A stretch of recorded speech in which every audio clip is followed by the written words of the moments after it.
Well, Matt, on the promise we won't spend 10 minutes just looking back at the past, but it's a long time now since Lincoln.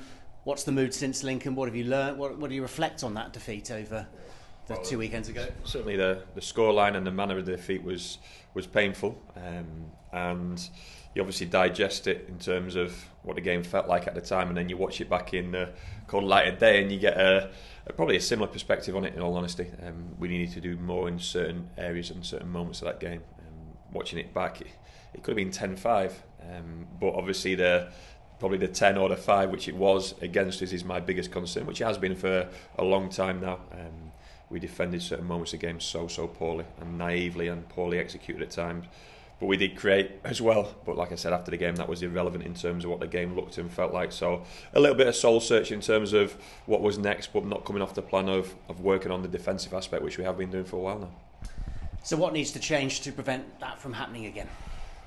Look, a lot, but in terms of a manager's point of view, there's only so much you can alter and change in a short space of time. The mindset aspect and the intent aspect is something which we're going to constantly be working on and have been doing for a long period now, and that won't change till the end of this season and probably the start of next season as well.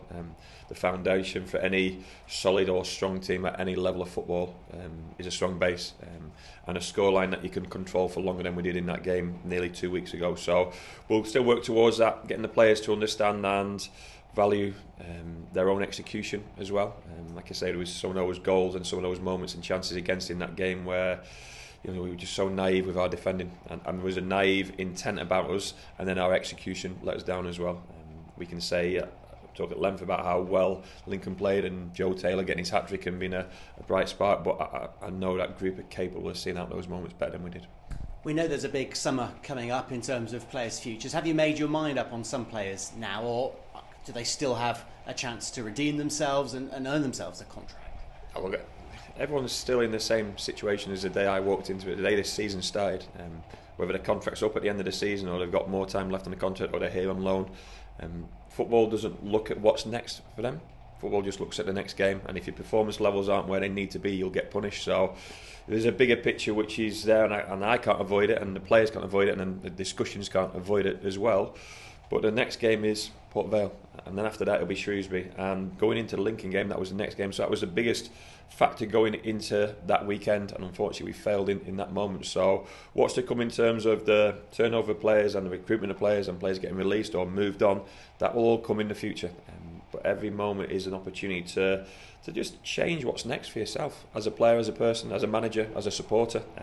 I want the players to realise that, because we know the situation we are, where we are in terms of the middle of the table, and everyone's saying not much to play for. I actually think it's the opposite.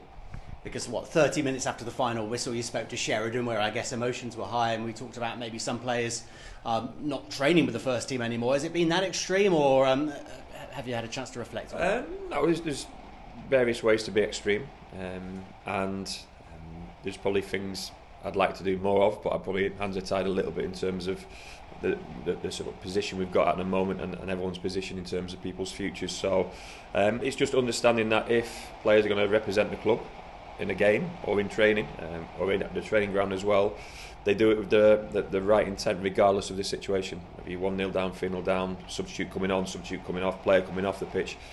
For me, it's all about intent. I like to live my life by intent. I just felt that game didn't show enough from certain individuals. I've spoken to them about it, but it's a two-way investment and relationship, and I will give everything I've possibly got until the last possible moment to each and every player. But until the point comes where they're no longer needed, and they're all needed at this moment in time, then I will give them absolutely everything. And whilst you're the manager, also, do you hope as players they'll want to react from what happened at Lincoln? Well, personal pride is a big aspect of it, but also in terms of playing. We could just spend the next 6, 7, 8 weeks, 6, 8 to 8 games just sitting there watching, judging, having opinions like everyone does in football, or you could put yourself forward and be on the pitch and stay on the pitch. It's a performance game. There was not many who could say they really performed where they needed to be in that game, and it turned into what was a difficult week because there were so many positives from Fleetwood. We got beaten by the better team against Derby, but then the sort of the way the Saturday went just left a poor feeling and a bad feeling at the end of that week. Well, let's be positive. There are 2 games coming up over Easter, 2 teams below you in the league table. Is this a good opportunity to bounce back and get some points on the board? Yeah, points, pride, performance. I'd take performance before anything else to start with for the first half, the first 5 minutes, the first 20 minutes of a game. I've said that time and time again this season. And when we go away to Port Vale, like I was at their game at Burton last weekend, so I've got an idea of what they're fighting for and what they're moving towards, and a bit of a style in relation to that. And this weekend will provide some challenges and some difficult tests, certainly a physical aspect to both games.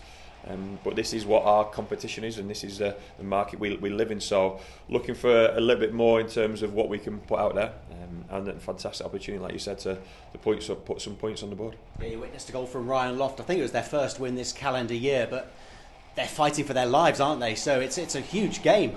It is, and obviously the change around in terms of manager, and to see where they were and what they were moving towards last weekend. It's a big weekend for anyone. Top or bottom of the league, middle of the league, ourselves. It's just a big weekend, and we're lucky to be part of it. So let's go at it, let's attack it, let's see where it takes us, and hopefully I'll be talking about a certain type of performance after the game. Hopefully the weather's better. I'm told Darren Moore's one of the nice guys in football. Is he someone you've come across in the past? Yeah, he is. What a top guy. A few connections in the past. He allowed us to use training grounds, and talking about players and loan players, and obviously played against his teams a few times as well. So what a guy, conducts himself so well, which isn't always an easy thing as when you're involved in football, let alone when you're a manager. So an inspiration in relation to that, and he'll certainly be getting them going, and they'll be G'd and buoyed on the back of that Burton result, and you could sense it wasn't a local derby in any way, but there was a little bit of connection with the fans as well, so their confidence levels will be rising. Like you've just touched upon, we hope the weather's a little bit better than what it is outside this cabin at the moment, but whoever goes representing or supporting Bristol Rovers, I want them to be a little bit prouder than we were leaving Lincoln. And in terms of team news, any light at the end of the tunnel on that front?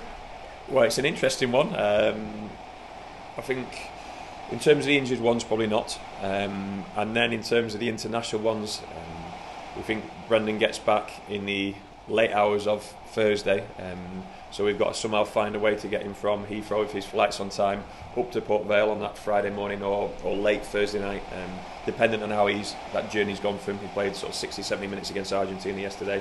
Lucas should be back with us. Jed and Coxey should be back with us as well. Obviously Elkin didn't go away on international duty with a calf problem he's got. We've picked up a few bits and pieces, but from the original list going into the international break, I don't think anyone's immediately back. Grant Ward has got over that issue which kept him out of the Lincoln game, because obviously on the bench and came on against Fleetwood really led, so he's had a couple more days training, so hopefully he'll be in contention. Because you said at Fleetwood about Grant, how you're having to manage him. Has that improved a bit his situation? Well, whatever it was has settled down. We didn't feel it was serious at the time, but his history, the experience the medical staff have got with Grant, probably made us make that decision to leave him out of that weekend.